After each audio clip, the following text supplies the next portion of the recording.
Well, this might be a weird video from the camera angle and everything, but I've got these tomatoes right here.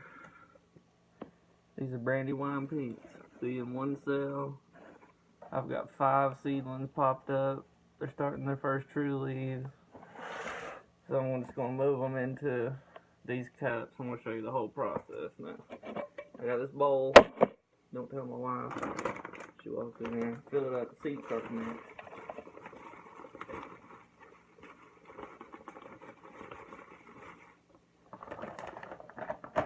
And you can probably use any kind of bag potting soil. I don't know. The seed starter mix. It's actually cheaper and it holds moisture very well. So that's what I've been running. So once you get your seed starter mix in there, it's all dry. So I'm gonna pre-moisten it just like this. Put this water in there. And just mix it up like you're making a mud pie or something, like when you was a kid. Get that mixed up.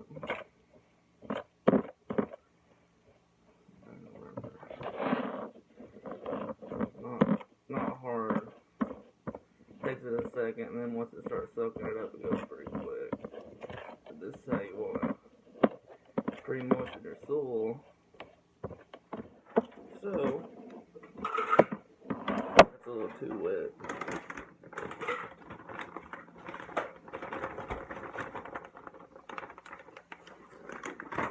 If you get too wet, just add more soil. Keep them out.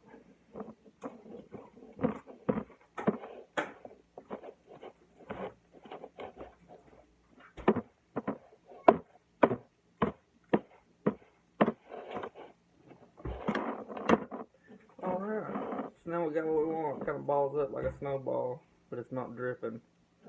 That's what you want. So these are Brandywine Pink. They're pink Brandywine tomato. So I'm just gonna write on here Brandywine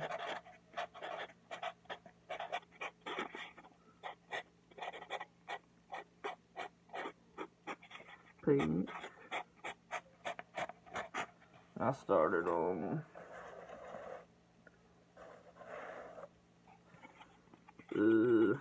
when did I start those? It's always a good idea when you start stuff like this. See, I'm using this little popsicle stick. It's always a good idea to write the date you started them on the back, which I totally didn't do.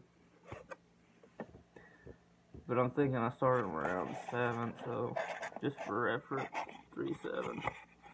So I got it labeled right there. Poke a hole in the bottom. I just used the Sharpie because it actually makes about the perfect size hole. Got a hole in the bottom. Got it labeled. That's what we're looking at.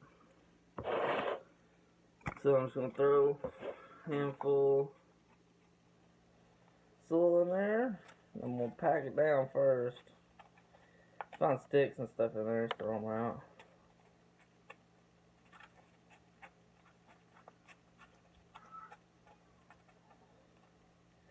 And then we'll fill it on up. Not as compact, so I got a full soil right there to about, I got about an inch of that. Just plain. Poke a hole in it. Pretty good sized hole. Almost down to the bottom, but not quite to the bottom. That's ready to drop one of these seedlings in. Now what I've been doing with my maters, taking them, pulling the whole thing out. Sometimes you gotta finagle to get them all out easy. You don't want to damage them.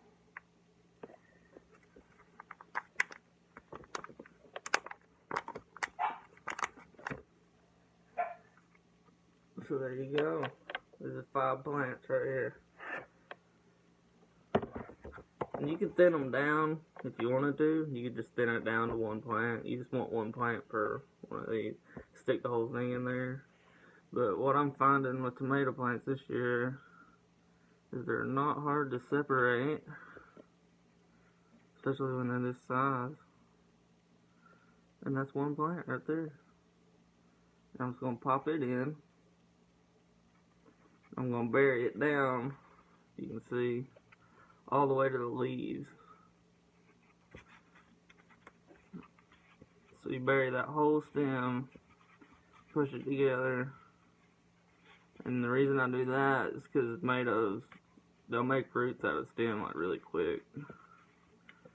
So you take that leggy looking transplant, stick it in there just like that, you can see, and boom, Brandywine Pink, started on 3.7, somewhere around there.